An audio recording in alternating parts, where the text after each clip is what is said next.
All right, so let's begin. Welcome, Rhianna, to our session here at the New Jersey Environmental Fundraisers Gathering. And Rhianna, if you want to chat a little about your two companies here and the topic we're going to be discussing today, which is really exciting. Great, thank you so much. I'm going to go ahead and share my screen, get things set up here. Looks like I'm sorry, Lauren, that maybe I need permission to share my screen still, if you don't mind.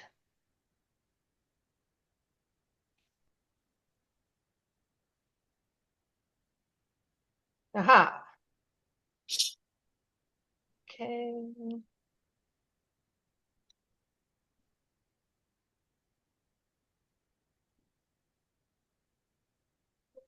Okay. Okay. Hello. Good afternoon. My name is Rhianna Simes. I'm calling in from Southern Oregon, across the country here. But it feels really good to be part of this group today because I also have been fundraising for a lot of different environmental projects. Love to tell you about some of them. But I'm here with my consulting hat on with growing assets for nonprofit excellence. And I'd love to share with your group around moving from scarcity to abundance about really fundraising with joy is the focus of our session today. And I did wonder if folks might be willing to if you feel comfortable to to put your camera on, it'd be great to have more of an interactive session today. If you feel comfortable to have your camera on, that's ideal.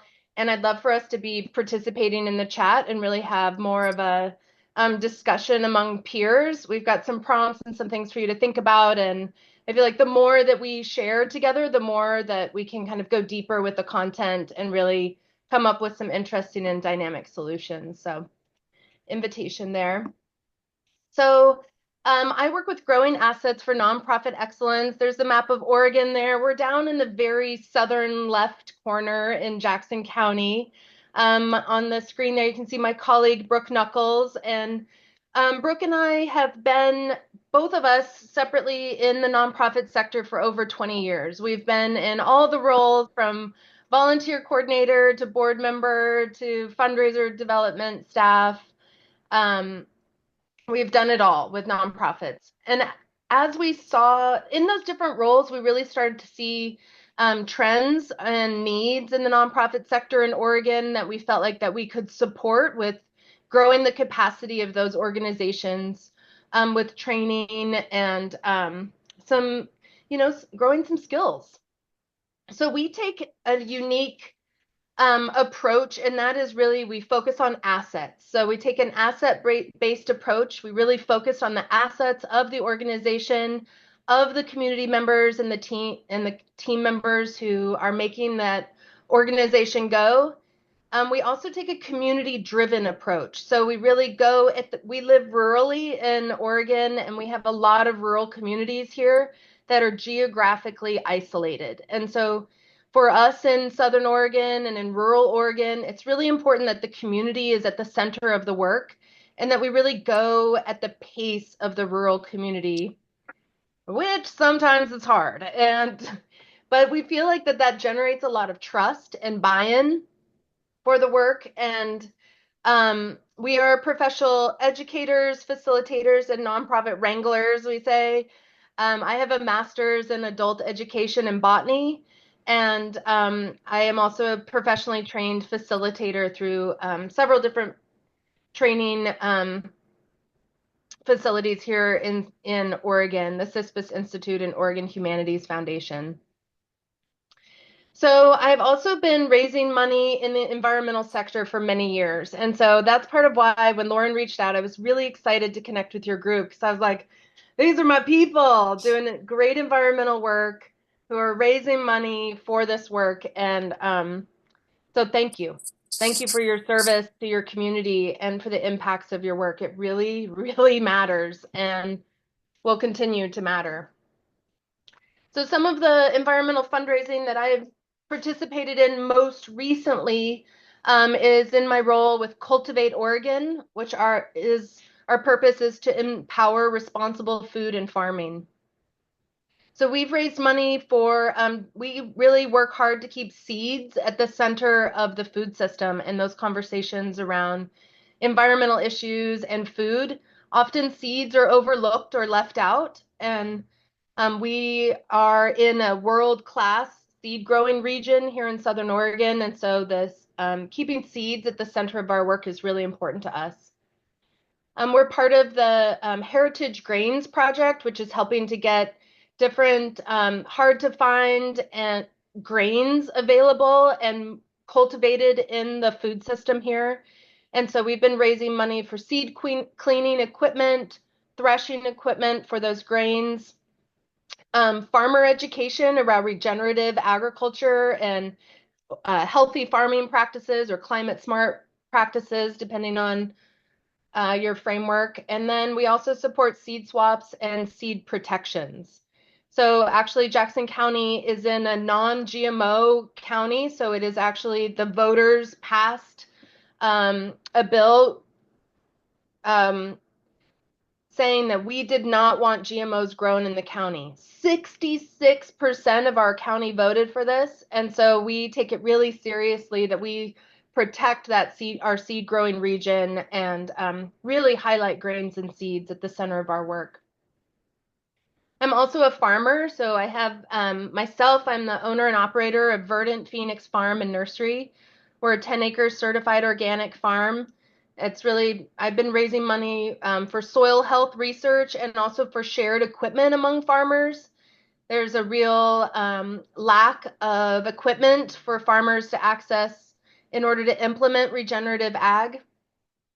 And then we're also supporting farmers to start growing native seeds for some of the riparian restoration and river restoration projects happening across the state. You may have heard that it's been big news that in Oregon that several huge dams are coming down on several of the rivers, supporting salmon populations and a lot of cultural significance around here. And so there's this dramatic increase of need of native plants.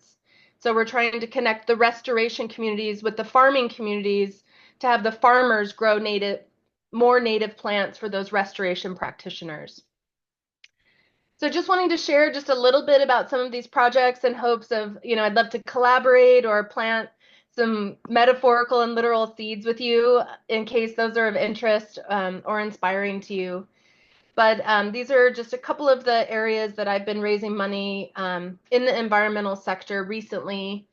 And, having a lot of success, but also having some challenges. And so part of the conversation today is to really, in this new funding world that we're in, with even more need for environmental funding, with maybe less federal opportunities now as environmental fundraisers and professional fundraisers, how are we going to raise the revenue to do our work? And what does that look like? And how can we increase community and connection while also raising the money we need to do our work? And so that's really the focus and the purpose of the sharing today. So I really appreciate y'all being here and connecting with me too.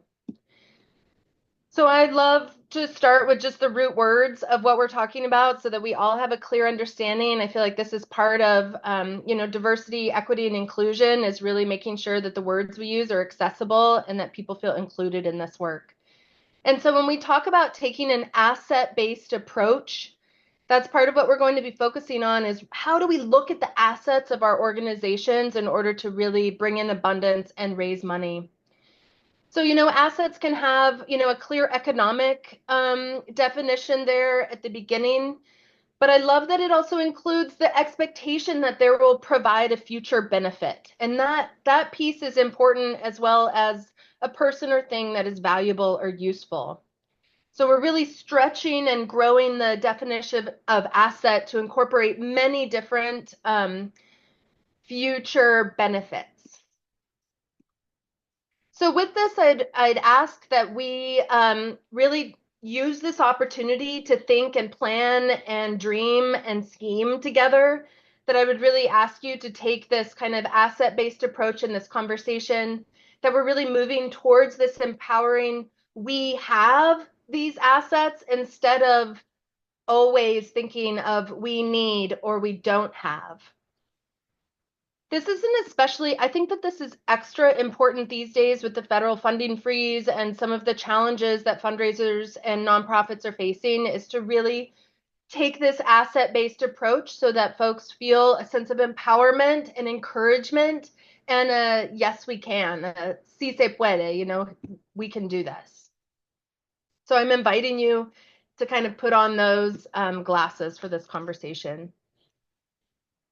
So many of us have probably heard about asset mapping in your community, in your neighborhood, but this is really helpful for your organization or your clients, depending on, you know, if you're in an organization or if you're supporting nonprofits.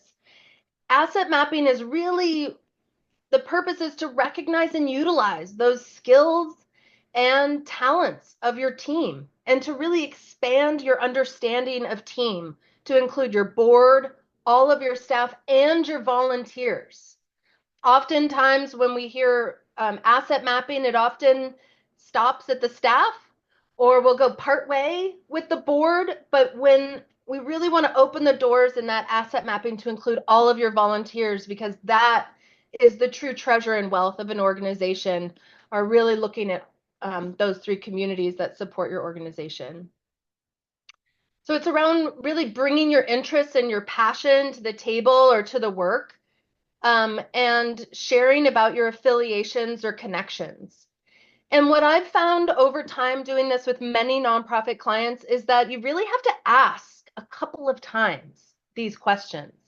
That sometimes folks might think of something to share on the surface, but then they don't kind of go deeper into what assets they might hold or represent in the group.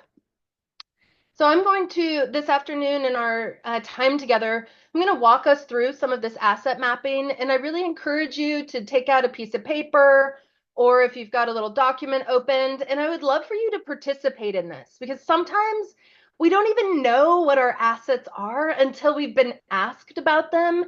And then sometimes we even have this imposter syndrome or disbelief until we write them down and we see them. And so that's my invitation to you, is to actually participate in this process so that you can make those assets visible to yourself, your team, and then I'd love for us to share as a group a bit about that. So this way of fundraising and this strategy to help your team think about creative fundraising really encourages you to tap into your joy and to keep the fun in fundraising. You know, that is such an important part of our work. I feel like probably you hear this all the time too, of like, oh, well, I can't ask for money, or I'm terrible at asking for money, or I'll do anything but ask for money. And it's like, well, wait a minute. But we need this money. We need this abundance coming in to run the programs and to do the activities that have meaning for us. So we have all overcome that challenge in some way. And so I'm inviting you again to really tap into your joy and to have fun with this. And we're going to practice. So with this, these are opportunities. These are ways that you can talk to your organization or to a client, ways that you can build these prompts or these questions into check-in questions at a meeting. Maybe you have a board or staff retreat where you go deeper into this. Maybe you even have a form that you have new board members or new volunteers or new staff complete that have some of these opportunities to share about their assets and what other abundance or opportunities they're bringing to the table when they say that they'll support your organization. So I would encourage you to ask about the talents, skills, and interests of the group. And what I notice about this is that this can be very gendered depending on when and how you bring this up.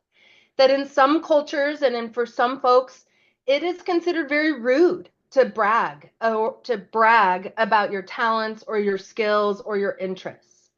So there is kind of a need to like release some of that social conditioning or those social pretenses to be able to say, we want to know what you're good at. We want to know what you love or what you enjoy.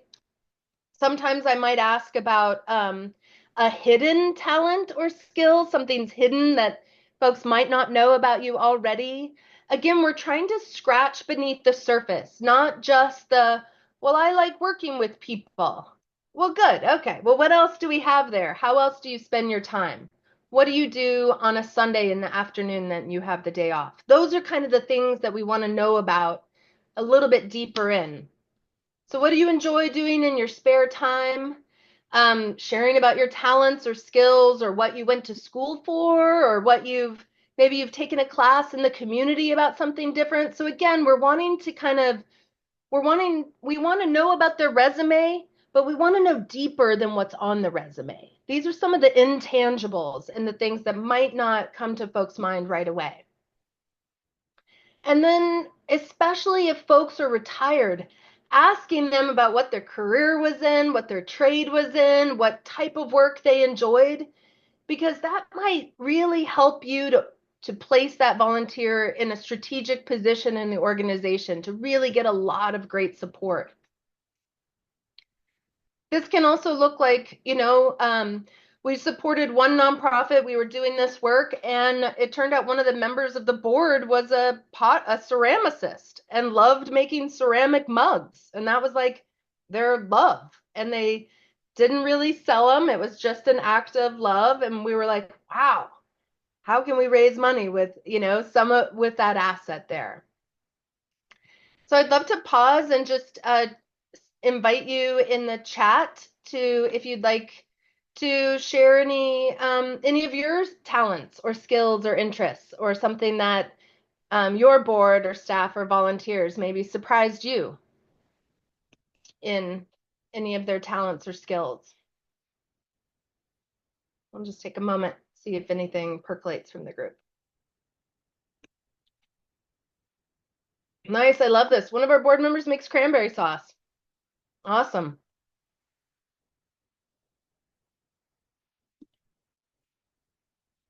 One of the groups we had, you also will get some funny information here. You can get some pretty wacky information from your volunteers and board that can also go into making a fun event or a fun opportunity.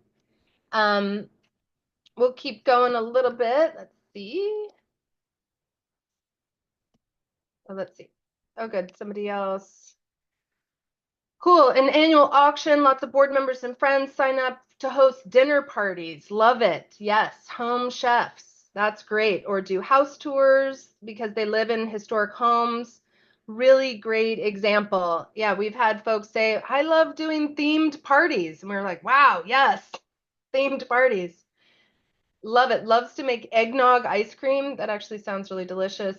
So we can see that that those are some really great examples that you put in the chat. Thank you so much. And that those maybe potentially could be leveraged to help raise money for an organization or a project. So also asking about community affiliations and connections. So again, this is an opportunity where you're asking folks, where do you go every week? Or what's your favorite coffee shop? Or where do you go to buy clothes? Or your place of prayer? Or your service organization? So again, trying to help understand, this is especially helpful if you have a business sponsorship program or you're looking for sponsorships or business donations, to have a list where you have some warm leads right away, where the board has said, oh, well, my brother-in-law owns this art supply company. My cousin owns this coffee roasters.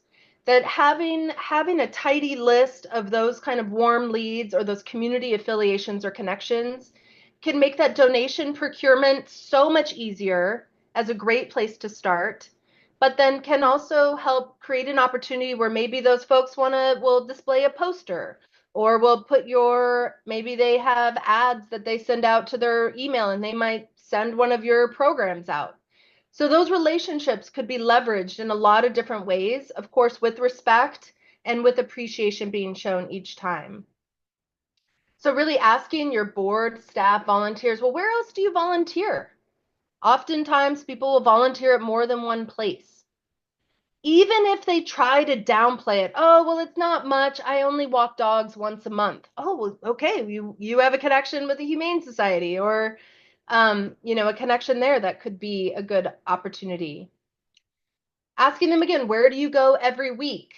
Where else do you donate? Having a candid conversation around where else your board and staff and volunteers donate to understand if there might be collaborative potential and to give you a sense of what they are investing in.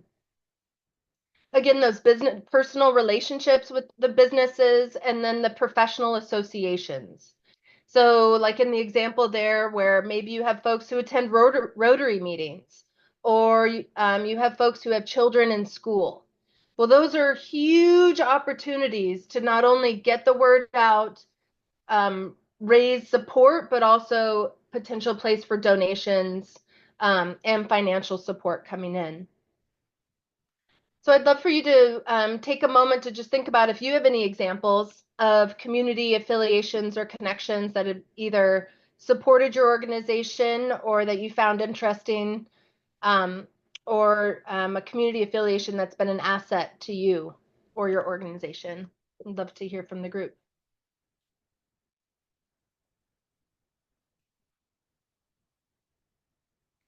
They said, love in the chat that you have a past board member who still runs a Wednesday trail building group with people who can engineer anything like moving a builder of boulders.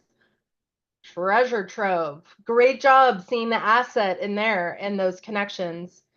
Few key volunteers who run a ski club, and she's traveled globally with this club. Wow. So she maybe international connections, definitely connections with um, probably equipment and the mountain or wherever they're skiing. Great example there. Excellent. Volunteer makes tomato sauce for a local soup kitchen. He started jarring it for our group. Same thing, auctioned it off at an event, and it was delicious. Excellent example. That's a great example of how someone's personal project and love can then be leveraged to support the community and then be leveraged to support the organization. Excellent example. And I think that that's a really tangible and great way to think about it so that this volunteer is also experiencing joy. Can you imagine if someone loved your tomato sauce enough that they'd want to like auction it off? That's so flattering.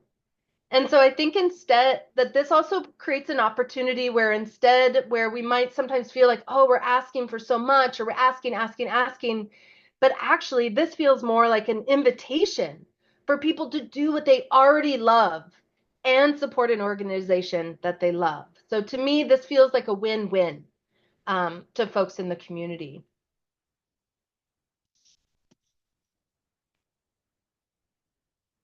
I also think it's really important that when you're thinking about fundraising with a group, and especially maybe a group that's new to you, is to ask them about their favorite successful fundraisers. We don't really want to spend a ton of time talking about the flops, although that could have value as well, but really keeping that asset-based approach of what fundraisers did you enjoy? What worked? And it's pretty surprising, some of the fundraisers that are effective, bring in money, and that have that cost benefit analysis of, the time investment versus, of course, the monetary outcome.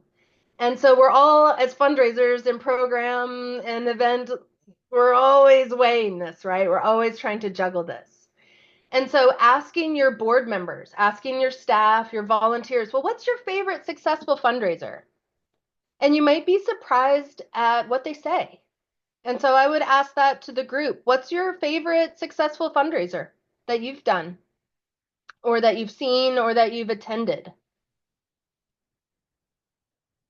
I would love to tap into the wisdom of the group here.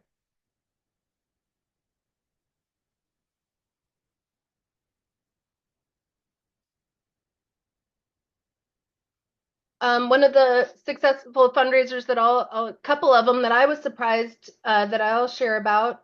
We supported a client out in Central Oregon who was raising money for a diaper bank. So a place where it kind of like a food bank, but a diaper bank where folks could come and get diapers who were in an underserved population, and they used to raise, I'm not kidding, $15,000 a year off bingo nights. They had this like their organization had doubled down and invested in like the bingo infrastructure, which I think is like $50, like the little spinny, the cards. And they even got like the legit stampers.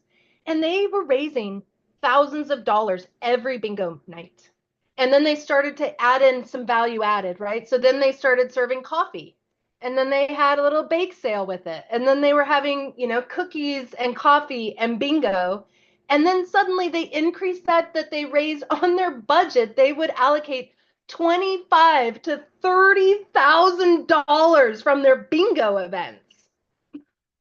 Shocked.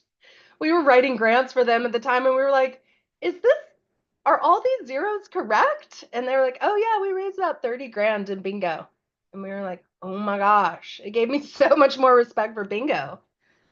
One, Lauren, do you have any examples? the one that I always thought was very interesting was Morris Arts, Great Conversations, where they have a team of people go out to corporations and ask them to be table conversation starters, and the corporations ask to buy a sponsorship. And then you as a person are invited to a table, which obviously there's a price for that. There's a ticket price for that. So instead of putting together a gala, this is their gala-like experience. And it's the art of a conversation. So it's very interesting. They have video and a bunch of wraparounds that go along with it, but the key piece of it is very unique, and you could have a different conversation every year with different people. Wow. I love that. So low investment, low time commitment, low upfront costs, high return. That's what, as fundraisers, that's what we're all looking for in our portfolios, right? We want a mixture of those kind of events. The other successful fundraiser that's so two more to mention that one is that, some folks out west here, we have the can deposit or a can return program.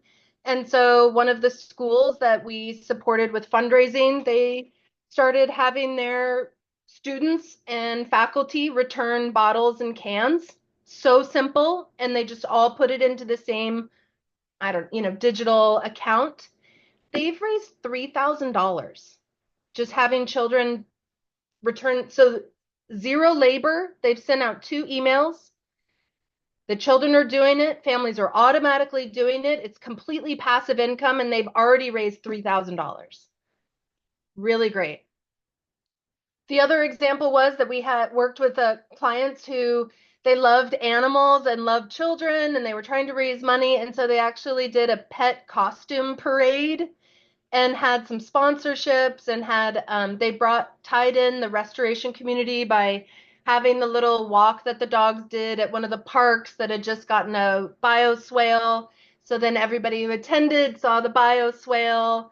It brought in families and different community members because of all these like dressed up animals, and made that, and there were some like small prizes, but it was really fun.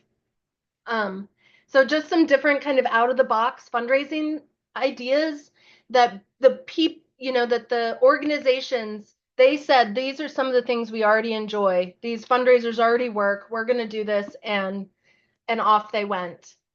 I love it. In the chat, thinking of an arts organization, the group had a volunteer who would bake a homemade pie, and they would auction it off every year for thousands of dollars. Love that. Yes. I grew up in Texas, and a good down home bake sale, that can really work wonders. Good timing, good placement. But I love that auctioning off a really well done pie. Great, great example. So as you can see, as we start to think about what are your talents and interests, your community affiliations, what fundraisers do you already enjoy? And then we start to weave these things together. We start to see how we can weave each of those pieces together to create some fundraising opportunities that, again, bring these different pieces to the table. So one of our clients was with the Parks Foundation. So they were friends of a park. So they were raising money for park improvements.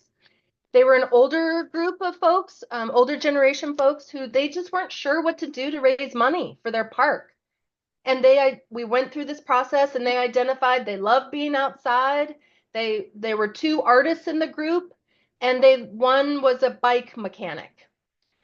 And so they were like, I don't know, what should we do? And so they working this process and having the discussion together, they developed this great fundraiser where the board members created custom and unique art about the park for t-shirts that were beautiful. They sold the t-shirts, and at the event they had a children's bike race. So they had children, kind of like a jogathon where you get like sponsored to do some laps, and so they had children on bikes. So the bike mechanic was helping, the board member art was present, everyone was outside and at the garden that they loved. And then just like the example earlier, two of the women on the board, they just like to bake. And so they were like, I'll bake for a bake sale. And so we went from this group having no idea how to raise money together, feeling actually really downtrodden and feeling like, what can we do? How can we do this? To actually saying, wow, you love being outside. You're artists. You have bike skills. You know how to bake. Let's see how we can combine those things for a really joyful event. And they located it in the park where they're trying to raise money. So I don't know that one event would sure up their entire budget for the year, being candid. But we do know that an event like this would rally support from the neighborhoods around there. It would probably generate volunteer interest. It's a great way to get business sponsorships. It's a great way to do some more friend raising in the community. And it's tapping into the joy of the group and things they're already doing. And so I wish that you could have felt the shift in the room from this, like, we're not good at fundraising. Who would have, everybody's strapped for cash. Who's going to support us, to this, like, oh, well, I could make this and I could be there. And Bob, what if you? And then suddenly they're all talking and working together. And it's this feeling of excitement and joy.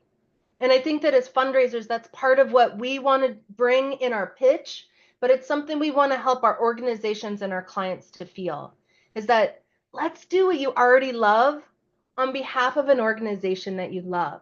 And that's a winning combination. So the next piece with this, and we're kind of narrowing in on our time here, but the next piece here that's really important, and this is something that drives all of my work and drives our business, and that people support what they help to create. And that is a really critical premise for fundraising and effective, I would say, volunteer management and nonprofit management, is you have to get that buy-in from the team. That's part of what differentiates us, right, from the corporate world and from businesses, where businesses have an idea, they just do it. But nonprofits, we have to get this buy-in from the team. We've got to bring the team and the community, the group, along with us. And we actually, not just along with us, we want them to grab hold of the idea, say, yes, I will, and I'll help, and I'll donate, and I'll do more and extra. So how do we walk with that people support what they help to create? How do we actually implement that? What do we do with that? And what we do with that is that we do not announce what the next fundraiser is to our board, our staff, our volunteers. But instead, we create a process that could take a little longer, but it doesn't have to take tons of time, but a little bit longer of a process to ask them and decide together, so that people support what they help to create. If they're helping to create the next fundraiser, they are so much more likely to help staff it, support it, donate for it. This also ensures that everyone has a role to support. Well, if that was your idea, then Betty, you better follow through on it. And Tim, if you're going to bake cookies, then Tim, you're in charge of the bake sale. So there's ways that also can build in that responsibility, that sense of ownership in a good way. And it provides this avenue for input, ideas, and suggestions where people feel listened to, they feel like they contributed, and that they are ready to do the work to make it happen. So I would really encourage you to take this time with your team. It might not be every fundraiser, maybe you do a gala every year and you're going to do that gala and for sure you're going to do it. But maybe there's some smaller fundraisers or some micro choices that you can create of like, maybe it's helping the team choose the theme for the gala. Or maybe it's a color coordinated event and at the bake sale and you're helping your team say, well, should we do pies or cookies this year? Any type of micro decision that helps people feel invested in the event will go a long way in your volunteer support and in your donations. And then just because I've done a lot of volunteer wrangling and management over the years, I love to have a sign up sheet right there. I mean, boy, if we're having the conversation, the sign up sheet is right there. I'm looking you in the eye. I'm passing the sign up sheet. I can see whether you do it or not. Juan, Tiffany, Shin, so you want it having that sign up sheet in the room while the mojo's going, while everybody's excited. Because I don't know about you, but people, boy, they can sure ignore my email. And they're just like, delete, delete. And I'm like, no, this is your idea we're doing. You want to do this. So right as you're working in those ideas and getting that team coalesced, ask people for those commitments. And it can even just be, maybe you don't have to they don't have to bottom line it, but they're going to help with it. And at least you have some level of commitment with that idea. So really getting buy-in from your team is a critical piece of this. And this type of a process, this asset mapping approach, can help create those opportunities where you can create buy-in. So what we're all looking for, I think, is that then, part of what you can do, this is kind of like the phase 2, if you want to take it to the next level, is start to work this process to develop both passive fundraisers and active fundraisers. So working this process again, thinking of passive fundraising as minimal effort, might be a smaller dollar amount, but smaller time amount. That could be like the can return or the bottle return that I mentioned. Also at that same park foundation where we were helping them raise money or figure out how to raise money, it also turned out that they had a soda machine out there. And nobody had ever really cared about it because it didn't make that much money. But then once we started talking about it, we're like, well, wow, you only invest 30 minutes every 3 months to refill it. Like, let's put a sign on that soda machine and tell people where the money go. And I bet that you'll make more money off of it. So working this process with passive fundraising opportunities, and then also working this process with active fundraising opportunities. So those are the big effort in a short time frame, significant income opportunity, larger investment, something like a music event, a gala, things like that. More of the traditional kind of fundraising events. But I just encourage you to think about both of these areas having funding potential and thinking about how we can utilize this process in both of those, with kind of both of these categories in mind. So these are just general tips that I know you all know, but just that it can fit into this way of thinking, again, a way of integrating your team into the decision making before the decisions are all set. So choosing a goal together, having that campaign idea or a theme or a pitch, making sure that you assemble a team that's diverse from throughout your organization. And then you can select those tools of like how you're going to get the word out, who you're going to invite to this fundraising event or opportunity. But the piece that I really want to highlight here is the importance of following up and celebrating and saying thank you to people who have invested. So people support what they help to create. And if you say thank you for it, they will triple that investment of money, time, support. If you do not write a thank you note or you do not thank them, immediately that will be cut in half the next time, if they even communicate with you again. I would say that having someone who is celebrating successes and writing thank yous is one of the most important jobs of a board or volunteers or staff. And that if someone enjoys writing, if someone enjoys creative writing, if someone enjoys scrapbooking, Put them on the thank you notes. Great, you're a creative writer and you love writing. Can you please help me with thank you notes? Because we're going to send it out to everyone who supports our fundraisers. And then this last piece that honestly, I feel like many nonprofits don't do because we're in such triage mode where we're like, what's the next thing? Is to evaluate.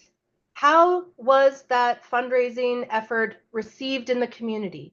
Did you reach the goals that you set? Did you raise any money? Did you get some contacts? This seems really obvious, but from my experience, the majority of nonprofits do not take the time to evaluate if a fundraiser really actually went well. Having the numbers there, having the volunteer totals, having those both tangibles and intangibles. Well, a fundraiser might still be a success if you only raised $500, but you got 500 volunteers out of it. To me, that would be successful. I just want to say again, I find with my nonprofit clients that very few organizations take the time to actually evaluate their fundraising efforts. Each one, every single one. And I would encourage you to continue that improvement, to create opportunities where people can give feedback and input so that then maybe they'll do help with the fundraiser next year. And they might have heard a testimonial or an asset that maybe you didn't catch that will help you understand the value of that event or that fundraising opportunity. So, for anyone in the fundraising sector, you really want to make sure that you have diverse income streams. And I would include passive income, active income, those active fundraising opportunities or passive fundraising opportunities, making sure you have some things to sell. What can the organization generate through sales, like the t-shirts with the board member art on it? Of course, having events, many nonprofits are really good at events, but asking for some sponsorships, some business sponsorships for those events. Businesses in your community have marketing budgets that they have allocated in their business, and they want to support local opportunities. They are waiting for you to ask them for that. And I think as fundraisers, the more that we can prepare our volunteers and board through practicing, what we've found a lot of success with is having people practice that ask so that they can kind of dust off maybe some awkwardness or cultural stuff that they can kind of slough off, but instead practicing in a safe environment so that then everyone's going out for sponsorships. And then, of course, we know grants and donations are also important sources of income. In this changing environment, it is more and more important that we are very diversified in our income and that we help nonprofits and nonprofit leaders with the skills to diversify their income in a way that brings joy, brings abundance, and that actually grows the organization towards its mission. So I don't know if y'all, Northwest Philanthropy had a really startling headline and it said, what Trump's effort to starve domestic nonprofits and global NGOs mean for philanthropy. So we're in this changing time of philanthropy where wherever you are on the political spectrum, you're being impacted by the federal freezes and the taking diversity, equity, inclusion out of the center of some of the work. So however you feel about that, it doesn't mean that it now is the time to ask your team how they enjoy raising money. How do you enjoy it? Not just what are we going to do? Oh shit, but actually saying, well, how do you enjoy? What fundraisers have you enjoyed? Let's do some of those. So with growing assets for nonprofit excellence, we love supporting nonprofits and other nonprofit consultants and nonprofits and organizations of all sizes. We support them with strategic planning that's community driven, really listening to your community and making those action plans for the future. We provide this fundraising strategy and support, so doing this kind of asset mapping to help organizations create a funding plan that will work for them. We offer board and staff retreats and also presentations, workshops, and trainings. And we're really focused on supporting groups with organizational maintenance. So that capacity building, learning some skills for success, and help with facilitation.